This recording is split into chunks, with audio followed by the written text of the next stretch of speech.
Want to get you up to speed on Hurricane Ian right now. At this hour, more than 1 million Floridians are without electricity. This is the hurricane made landfall in southwest Florida 3 hours ago. Right now, you're looking at a live picture of sunny Skyway. If you've ever been to the area, it goes on for miles. It's water surrounded by water and connects Tampa to St. Petersburg. Kelly Green's been tracking Hurricane Ian all afternoon long. So where is this storm and where is it heading? Well, it's near Punta Gorda, so that is going to be the next impact with this storm. Still Category 4 at this hour, 140-mile-per-hour winds. And taking a look at our radar here, you can see we still have the very eye wall starting to fall apart, and we are going to continue to monitor this all night long, as this is going to be with us into tomorrow morning with major impacts across Florida. Okay, and then just hours before the storm actually made landfall, our John Duran talked with some Hoosiers who are in Florida right now. Yeah, and surprisingly, they're not that worried, and that might be because they get a good game plan, they're prepared, or because they've never been in a hurricane of this magnitude before. So I talked with a couple of groups of Hoosiers now moved to Florida. They told me and showed me just how this storm intensified throughout the day.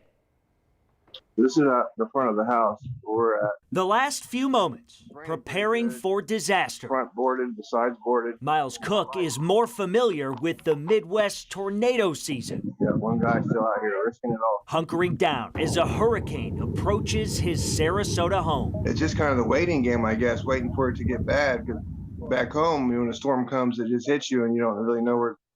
Here, it's like, oh, they know it's coming, but you got to wait 3 days till it gets there. About 45 miles away are a couple of Port Charlotte's newest residents. 2 weeks? No, it's been like 3 weeks, 4 weeks. Blake and Shalina Hunter are getting a Florida welcome. We talked to the neighbors, we talked to random people at gas stations.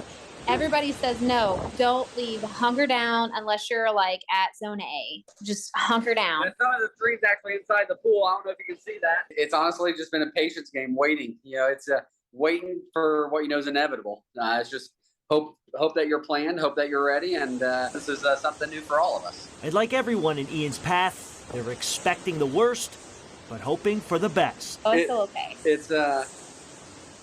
It's a little nerve-wracking, but it's not what I expected. I expected way worse. We're not evacuated and we still have power, so. But tonight is going to be the test, I'm assuming. Yeah, so those are some Hoosiers that are staying in Florida, living in Florida during this major storm. But with me in studio tonight is Lauren Kostick, who actually talked to an Indiana resident who's on vacation that managed to get out. That's right. That's right, John. Those who managed to get out are feeling very lucky right now. I spoke with one Hoosier who took his grandson down to Florida last weekend, and within those days, they were in a rental car and scrambling to leave. He says they were in Key West, enjoying the sunshine and beaches when they heard the warning. Thankfully, they managed to snag a rental car in town in time after learning their flight was canceled. But driving out of Florida was not an easy task, with standstill traffic stretching for miles along the interstates.